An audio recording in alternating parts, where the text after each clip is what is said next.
पहला कुरिन्थियों की पुस्तक उसका 2 अध्याय और उसका पहला पद हम पढ़ लेंगे।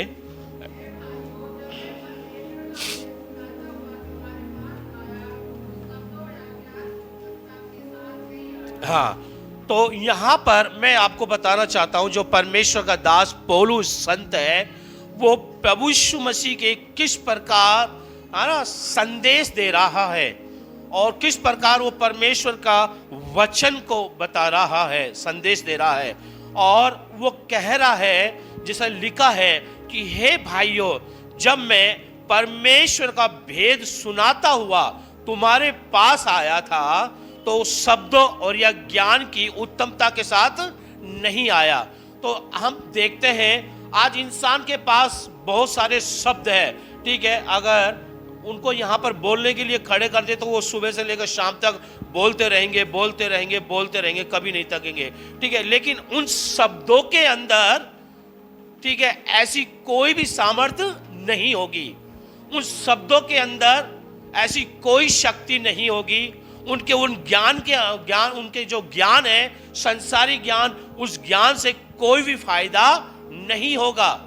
तो परमेश्वर का दास पौलुस यहां पर कहता है, जब मैं परमेश्वर का भेद की बात सुनाता हुआ तुम्हारे पास आया था, जब मैं सुसमाचार सुनाता हुआ तुम्हारे पास आया, तो नीचे लिखा है वचन में, तुम्हारे पास आया तो शब्दों या ज्ञान की उत्तमता के साथ नहीं आया। प्रियो, ज्ञान है ना, और ये सब हमारे पास वो शब्द है, प्रभु यीशु मसीह के एक शब्द है। जब आप प्रेरितों के काम की पुस्तक पढ़ते हैं, वहां पर एक लंगड़ा व्यक्ति, ठीक है, बैठा था और आने जाने वालों से भीख मांगता था। और जब पौलुस और परमेश्वर के दास वहां पर उस मंदिर में गए, ठीक है, उनसे कुछ पाना चाह रहा था, उसने कहा, भाई चांदी और सोना तुमको देने के लिए मेरे पास नहीं है, चांदी सोना पैसे मेरे पास तुमको, उस भाई को, भिखारी को देने के लिए नहीं है, लेकिन जो कुछ मेरे पास है मैं आज तुम्हें देकर जाऊंगा। प्रभु के दास ने बोला, उठ, यीशु नासरी के नाम से उठ। वो व्यक्ति क्या हो गया? तुरंत चंगा हो गया, चलने फिरने लगा। हालेलुया, तुरंत चंगा हो गया। आप शब्द देखिए, है ना, प्रभु यीशु मसीह के नाम के उस पावर को देखिए। मैं आपसे बोलना चाहता हूं, बताना चाहता हूं आपको, आप जब प्रार्थना करते हैं, ठीक है, आप जब प्रार्थना करते हैं, जो आपके मुंह में से जो शब्द निकलते हैं वो पावरफुल शब्द है। हालेलुया, वो सामर्थी शब्द है, ठीक है। आप उन शब्दों को इस्तेमाल करिए, दिल से विश्वास के साथ इस्तेमाल करिए, ठीक है। जब आप प्रभु यीशु मसीह के वो शब्दों को बोलेंगे, ठीक है, जिस प्रकार बंदूक से गोली निकलती है, इसी प्रकार प्रभु के कहे हुए शब्द आपके मुंह से जब निकलेंगे, लोग क्या पाएंगे? चंगाइयां पाएंगे, लोग छुटकारा पाएंगे, लोग आशीषित पाएंगे, अच्छी गवाहियां होगी, ठीक है, अच्छी गवाही होगी। अभी हमने बबीता बहन की गवाही सुनी थी, उनके बहन के बच्चे की गवाही, जहाँ डॉक्टर लोग मना कर देते हैं, ये छोड़ गया, है ना, मैं नहीं कर सकता, आप ले जाइए इस डेड बॉडी को। लेकिन विश्वास है हमको, ठीक है, विश्वास है कि मैं उस खुदा की आराधना करती हूँ, मैं उस खुदा के भवन में हर संडे को जाता हूँ, मैं उससे मोहब्बत करता हूँ, मैं रोज प्रार्थना करती, और वो बहन जुड़ती है, रोज जूम पर हमारे साथ मीटिंग में जुड़ती है, सुबह के समय नाइट प्रेयर में वो रोज, है ना, हमारे जो लीडर करीबन 10-12 लीडर लोग प्रेयर करते हैं, ठीक है। तो परमेश्वर ने उनके विश्वास को देखा, जैसे खुदा से प्रार्थना किया, कुछ होने लगा। हालेलुया, कुछ होने लगा। तो वो प्रभु का दास पौलुस कहता है, जब मैं तुम्हारे पास आया, हे भाइयों, जब मैं परमेश्वर का भेद सुनाता हुआ तुम्हारे पास आया, तो शब्द या ज्ञान की उत्तमता के साथ नहीं आया, लेकिन मैं परमेश्वर की सामर्थ के साथ मैं तुम्हारे साथ पास में आया। हालेलुया, ठीक है। मैं ज्ञान और शब्दों को लेकर नहीं आया।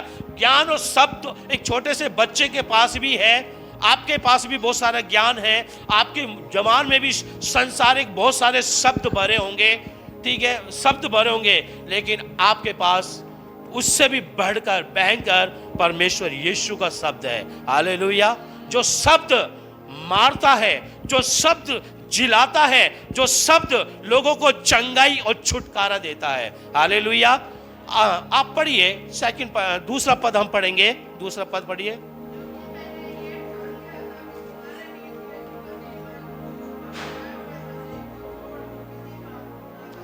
ठीक है। अब वो बंदा कहता है, जैसे वचन में लिखा है, क्योंकि मैंने ये ठान लिया था कि तुम्हारे बीच यीशु मसीह वरन क्रूस पर चढ़ाए हुए मसीह को छोड़ और किसी बात को मैं ना जानूं, और किसी बात को नहीं जानूं। आपको जानना है, मसीह के बारे में जानना है, मसीह के बारे में जानना है। ठीक है, मसीह की गहराई में आपको जानना है। प्रभु यीशु कौन है, उस पर विश्वास करते हैं, उस पर जब भरोसा करते हैं, हालातें बदल जाते हैं, जिंदगियां बदल जाती है, नया जीवन इंसान को मिल जाता है। ठीक है, अभी बबीता बहन बता रही थी, मैं किसी से नहीं डरती, मैं अपने परिवार से भी, घर वालों से भी नहीं डरती। बहुत अच्छी बात है। ठीक है, पौलुस भी इस बात को कह रहा है, मैं मसीह के केवल सुसमाचार को सुनाता हूं और मैं फालतू इधर मिधर की बातों को नहीं करता। आप प्रियो जब प्रभु के भवन में आते हैं, तो आप इस भवन में जब कदम को रखते हैं, आपके मुंह में से भी वो प्रभु यीशु की बातें निकलनी चाहिए। हालेलुया। यीशु के शब्द निकलने चाहिए। आपको जहां दो विश्वासी भाई बहन मिल जाते हैं, आप उनसे आत्मिक बातें करिए, यीशु की बातें करिए। आप पहली घटनाओं को भूल जाइए। ठीक है, आप पहली घटनाओं को स्मरण मत करें, याद नहीं करें, क्योंकि आप प्रभु में आ गए हैं, आपका जीवन बदल गया है। कुरिन्थियों की किताब में लिखा है, दूसरा कुरिन्थी 15 अध्याय जब आप पढ़ोगे, जो मसीह यीशु में है वो कौन है? नई सृष्टि है। देखो सब बातें बीत गई है और सब कुछ नया हो गया है, नया हो गया है।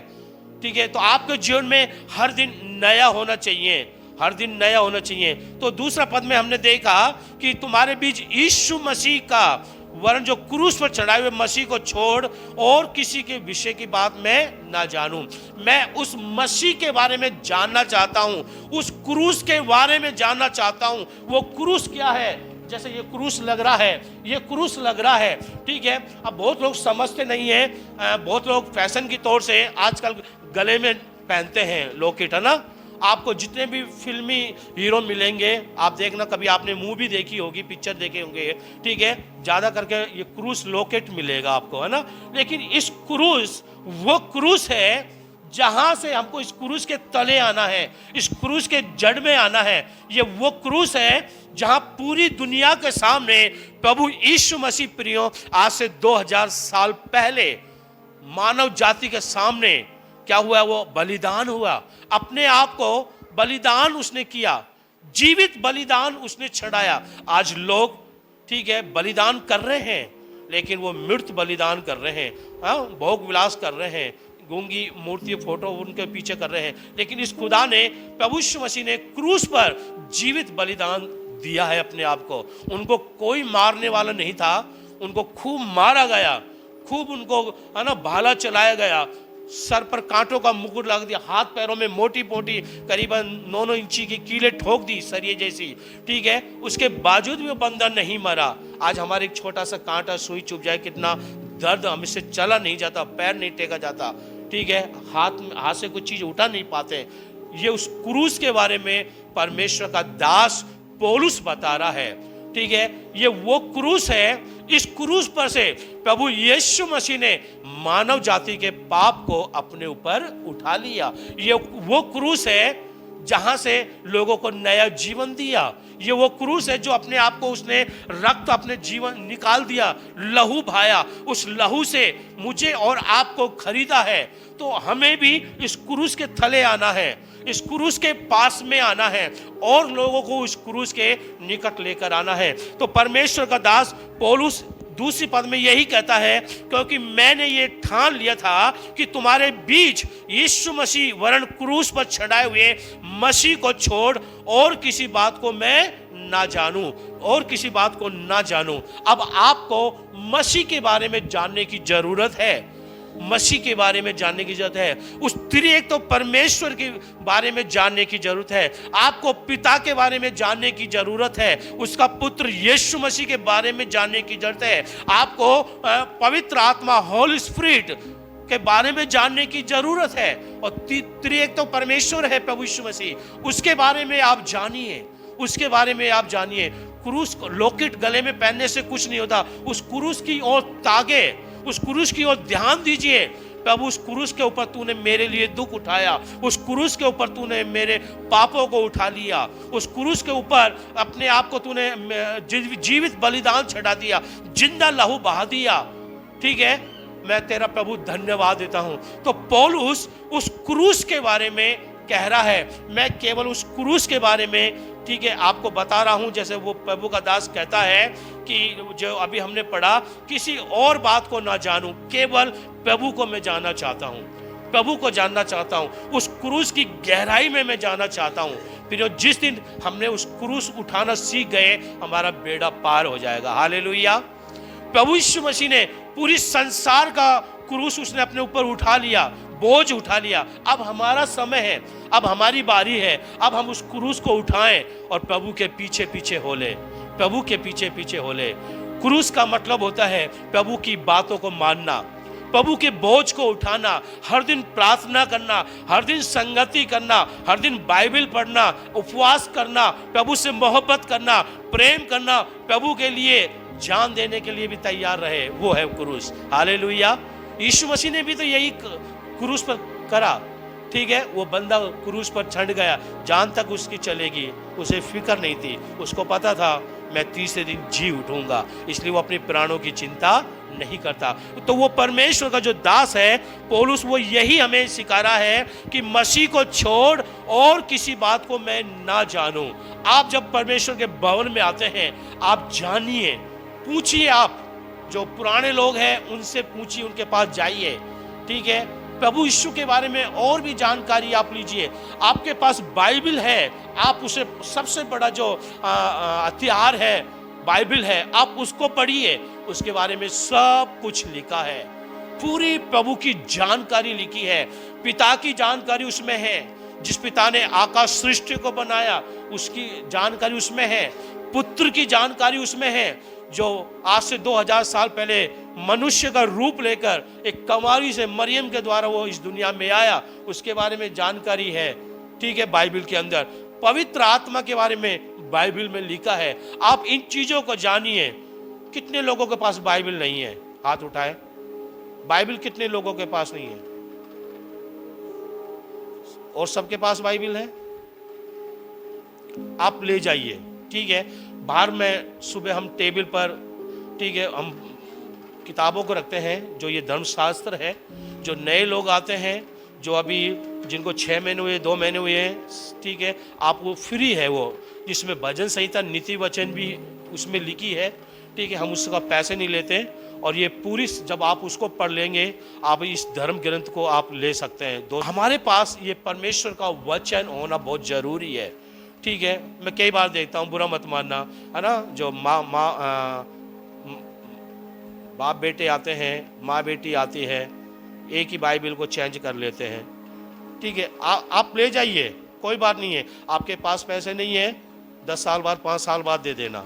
ठीक है, लेकिन देना जरूर, हाँ, देना जरूर। ठीक है, आप व्यक्तिगत ले जाइए। आप सफर कर रहे हैं कहीं, आप अपने पर्स में रखिए बाइबल को, आपका टाइम पास होगा, पढ़िए उसको। हाँ, हम बिना बाइबल के हम कहीं पे भी नहीं जाते। हालेलुया। बिना बाइबल के हम कहीं नहीं जाते। हमारी गाड़ियों में बाइबल रहती है, ठीक है, तो हमारी दीदी के पर्स में बाइबल हमेशा रहती है। यही हमारा सबसे बड़ा हथियार है। हमको जानना है प्रियो, उस क्रूस के बारे में गहराई से जानना है। और हम नीचे चलेंगे, तीसरा पद हम जल्दी से पढ़ेंगे।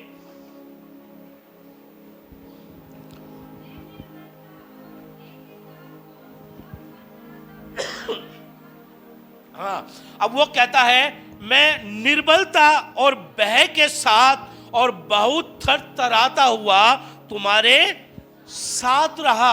निर्बलता, वो बंदा जो एक दिन भयंकर डेंजर आदमी था, अब वो देखिए क्या कह रहा है। वो वचन में लिखा है, मैं निर्बल था और भय के साथ और बहुत थरथराता हुआ तुम्हारे साथ रहा। इतना परमेश्वर का डर उसके अंदर है। में आते हैं, हमें भी इन दासों के जैसे जीवन को बिताना है, व्यतीत करना है। ठीक है, इन दासों के जैसे जीवन को हमें भी बिताना है प्रियो। और वो कहता है, जैसे लिखा है, मैं निर्बलता के और भय के साथ और बहुत थरथराता हुआ, कांपता हुआ, डरता हुआ, ठीक है, तुम्हारे साथ रहा, तुम्हारे साथ रहा। वो हमारा प्रभु का दास हमारे साथ रहा, प्रभु का सुसमाचार वो प्रचार करता था, बड़े दीनता के साथ, प्रभु का भय के साथ, पवित्रता का जीवन बिताते हुए। वही आदमी एक दिन ऐसा था, उसका बहुत डेंजर व्यक्ति था, मसीह लोगों को मारने वाला, सताने वाला, परेशान करने वाला था। लेकिन प्रभु ने उसके जीवन को बदल दिया जब उसने अपना जीवन प्रभु को दिया।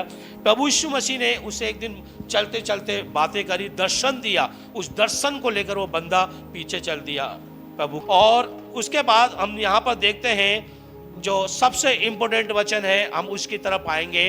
हम सुबह भी सीख रहे थे कुछ सामर्थ के बारे में। पढ़िए चौथा पद, कोई भी पढ़िए।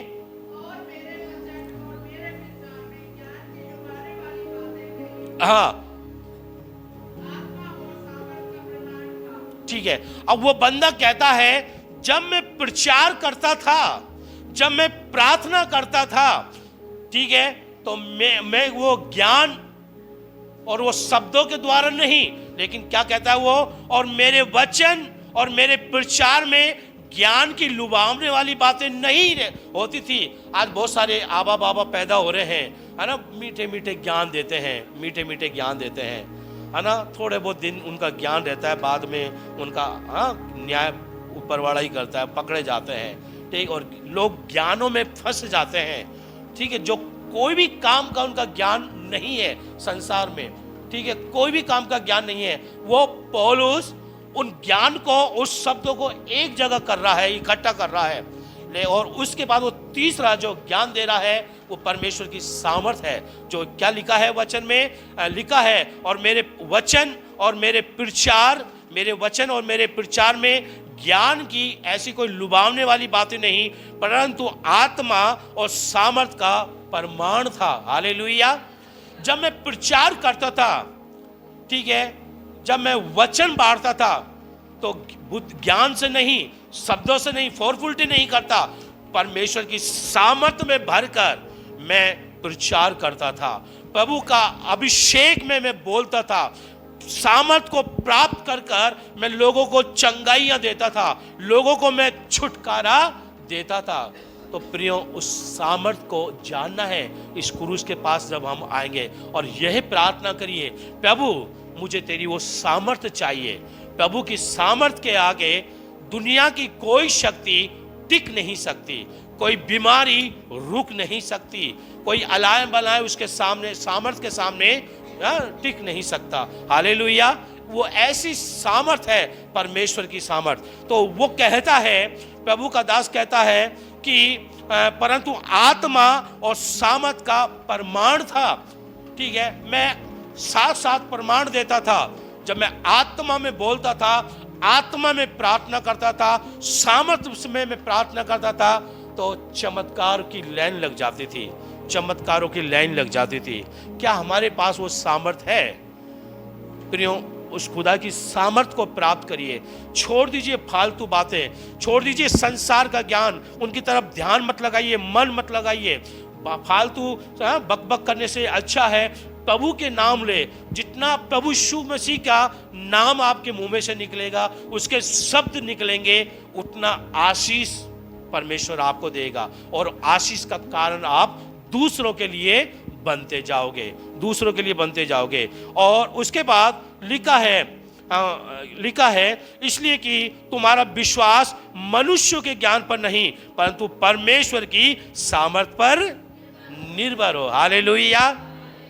हमारा ज्ञान मनुष्यों के ऊपर नहीं होना चाहिए, परमेश्वर की सामर्थ पर निर्भर होना चाहिए, परमेश्वर की सामर्थ पर निर्भर होना चाहिए। यही दास जब फिलिपियों की किताब 4 अध्याय उसका जब 13 पद आप पढ़ोगे, इससे आगे पुस्तक है फिलिपियो 4 का 13, वहां पर वो कहता है, ये कहता है कि जो मुझे सामर्थ्य देता है, पावर देता है, मैं उस सामर्थ्य में सब कुछ कर सकता हूं। हालेलुया। आप कमजोर नहीं हैं, आप सब कुछ करने वाले हैं। आप दूसरों के लिए भी सब कुछ कर सकते हैं। आप दूसरों को, बीमारों को चंगा कर सकते हैं, दुष्ट आत्मा को निकाल सकते हैं, आप लोगों का उद्धार के बारे में बता सकते हैं, आप उनको अच्छे मार्ग पर चला सकते हैं, आप उन्हें बुरी संगति से निकाल सकते हैं, आप उनको अंधकार से ज्योति में ला सकते हैं, पाप में से आप उनको छुड़ा सकते हैं। आपके पास वो खुदा की सामर्थ होनी चाहिए, वो यीशु मसीह की सामर्थ होनी चाहिए। एक वचन और हम पढ़ लेंगे, पहला कुरिन्ती उसका 4:20 पढ़ेंगे, इसी पुस्तक का 4:20 पद पढ़ लेंगे। हाँ, जब भी हम इकट्ठे होते हैं तो संसार की बातें ना करें, संसार की फालतू बातें ना बोले, संसार के ज्ञान किसी को ना बांटे, लेकिन प्रभु का ज्ञान बांटे, प्रभु की सामर्थ के बारे में बताएं। क्या लिखा है, एक बार वो पढ़े भाई जोर से दिनेश। क्योंकि परमेश्वर का क्या है, राज्य, परमेश्वर का राज्य हमारे बीच में आ चुका है। आज से 2023 साल पहले उसका परमेश्वर का राज्य है, हमारे बीच में है, आपके बीच में परमेश्वर का राज्य है। प्रभु की उपस्थिति खुद यहाँ पर है, परमेश्वर का राज्य हमारे बीच में है। वो क्या कहता है, क्योंकि परमेश्वर का राज्य क्या नहीं है, हाँ, बातों में नहीं है। परमेश्वर का राज्य बातों में नहीं है, परंतु किस में है, सामर्थ में है। परमेश्वर का राज्य सामर्थ में है। बहुत कई बार मुझे लोग बुलाते हैं, हम बहुत दूर दूर में जाता हूँ, गांव में बहुत सारी फालतू बातों को करते रहते हैं। मैं उनसे कहता हूँ आइए सब बातों को छोड़े, हाँ, जिस उद्देश्य के साथ प्रभु ने हमें भेजा है, हाँ, जिस मकसद से हम आए हैं वो है प्रार्थना। हम प्रभु के नाम से आपके लिए प्रार्थना करेंगे। बंद करिए फालतू बातों को, मुझे पसंद ही नहीं है फालतू बात करना, है ना, दुनियादारी की मैं कभी नहीं करता, इस लोगों के बीच में बैठता भी नहीं, ठीक है। पर कि हम जिस उद्देश्य के साथ आए हैं उस उद्देश्य को पूरा करें प्रभु के नाम से। तो यहाँ पर परमेश्वर का प्रिय वचन में लिखा है, क्योंकि परमेश्वर का राज्य बातों में नहीं है, परंतु किस में है, सामर्थ में है, सामर्थ में है। मैं पिछले हफ्ते भी बता रहा था, मत्ती की किताब में 19 अध्याय में शायद लिखा है, तुम भूल में पड़े हो, तुम भूल भलैया में पड़े हो, तुम परमेश्वर और पवित्र शास्त्र की सामर्थ नहीं जानते, परमेश्वर की सामर्थ नहीं जानते। प्रियो, ये वो सामर्थ है जिस पिता ने यीशु मसीह को मरे मुर्दों में से जिला दिया। ये वो सामर्थ है यीशु ने लाजर को जिला दिया। ये वो सामर्थ है उनके शिष्यों चेले लोगों ने बहुत सारे बच्चों को जिंदा कर दिया, हाँ, स्त्रियों को जिला दिया। हालेलुया, ये वो सामर्थ है। तो हमें इस सामर्थ को ले लेना है, इस क्रूस के तले आना है, क्रूस की बातें करना है। त्रिएक तो परमेश्वर की बातें आपके मुंह से निकलनी चाहिए, फालतू बातों को आप छोड़ दीजिए, ठीक है। तो उस खुदा का धन्यवाद देते हैं, आज हमने उस क्रूस के बारे में सीखा है और उस सामर्थ के बारे में हमने जाना है, ठीक है। यहाँ मैं कहना चाहता हूँ, जितने लोग यहाँ पर बैठे हैं, आप कोई भी कमजोर नहीं है, आपके पास ईश्वर की सामर्थ है। अगर आप आजमाना चाहते हैं तो आप आजमा सकते हैं, है ना। यीशु के नाम से आप प्रार्थना कर सकते हैं, किसी के लिए, बीमार लोगों के लिए प्रार्थना करना, बड़े विश्वास के साथ प्रार्थना करना, देखना चमत्कार, आपका आत्मिक विश्वास बढ़ेगा। अरे वाह, मैंने प्रार्थना किया, ये भाई चंगा हो गया, बहन चंगा हो गया, ठीक है, मेरी प्रार्थना से ऐसा हो गया। हाँ, आप कभी फिर यीशु को नहीं छोड़ोगे, बल्कि आगे ही आगे बढ़ते जाओगे। हालेलुया। तो उसकी सामर्थ प्रियो महान है, उसकी सामर्थ महान है, ठीक है। जो उस पर भरोसा विश्वास करते हैं वो सामर्थ उनको दी जाती है। आइए हम सब लोग अपने स्थान पर खड़े हो जाएं और सामर्थ को प्राप्त करें, उस सामर्थ को प्राप्त करें। प्रभु से कहे, प्रभु मेरे कमजोर दिल को तगड़ा कर दे, मुझे वो अभिषेक चाहिए खुदा, मुझे वो तेरी सामर्थ चाहिए। उस सामर्थ के बिना प्रभु मैं कुछ भी नहीं कर सकता, मैं प्रार्थना भी नहीं कर सकता, मैं हिल भी नहीं सकता प्रभु, मैं तेरे बारे में किसी को बता भी नहीं सकता। प्रियो, संसार के ज्ञानों पर विश्वास न करिए। शब्द आपके पास बहुत है, ठीक है, अगर ज़्यादा करके बहन लोगों को खड़ा कर दे तो उनकी बातें कभी पूरी नहीं होगी, है ना। इतने शब्द है उनके पास में, भाई लोग फिर भी थक जाएंगे लेकिन बहन कभी नहीं थकेगी। शब्दों की कोई वो गिनती नहीं है, लेकिन वो शब्द प्राप्त ना, वो सामर्थ प्राप्त करना है जो एक ही बार बोले फायर, लोगों को लगे शब्द। हालेलुया। लोगों को जानना चाहिए ये बंदा कहाँ से बोला है, इसके पास वो सामर्थ कहाँ से आई है, इसके पास वो सामर्थ कहाँ से आई है। जब यीशु जब छोटा सा था तो बहुत सामर्थ की बातें उनके मुंह से निकलती थी। लोग कहते थे ये किसका बेटा है, ये किसका बच्चा है जो इतनी बड़ी बड़ी बातें करता है, इतनी सामर्थ की बातें करता है। लोगों ने कहा ये बड़ाई का पुत्र है। ठीक है, तो प्रभु का धन्यवाद देते, हमारे पास भी प्रिय वो सामर्थ है, आपको कहीं जाने की जरूरत नहीं है। ठीक है, इन दिनों में लोग बैठे हैं भूखे प्यासे शैतान से सामर्थ पाने के लिए, लेकिन आज यीशु के नाम में ही सामर्थ है। आज पिता पुत्र पवित्र आत्मा के नाम से सामर्थ है, त्रिएक तो परमेश्वर के नाम में सामर्थ है। उस क्रूस की बातों को आप जानने की कोशिश करिए, उस क्रूस के निकट आइए जहां से सब कुछ आपका अच्छा होगा। हालेलुया। आइए हम परमेश्वर का धन्यवाद करें, अपनी आंखों को बंद करें। हालेलुया, आइए सब अपनी आंखों को बंद करें इस समय, प्रभु की उपस्थिति में अपने आप को लेके जाए। उसकी हुजूरी, उसकी उपस्थिति हमारे जीवन के लिए काफी है। उसकी हुजूरी, उसकी उपस्थिति हमारे जीवन के लिए काफी है। जब परमेश्वर की हुजूरी में आप रहोगे, उसकी उपस्थिति में रहोगे, परमेश्वर आपको उन सारे कामों को करना पाएगा। यस खुदावंद यीशु मसीह नाम श्री प्रभु, थैंक यू जीसस। खुदावंद यीशु मसीह नाम श्री प्रभु राजा, हालेलुया। हुजूरी तेरी काफी है। धन्यवाद धन्यवाद धन्यवाद धन्यवाद। आइए सब लोग अपने हृदय अपने मनों को तैयार करें। पिता परमेश्वर यीशु मसीह नाम श्री प्रभु, थैंक यू जीसस। खुदावंद यीशु मसीह, हुजूरी तेरी काफी है,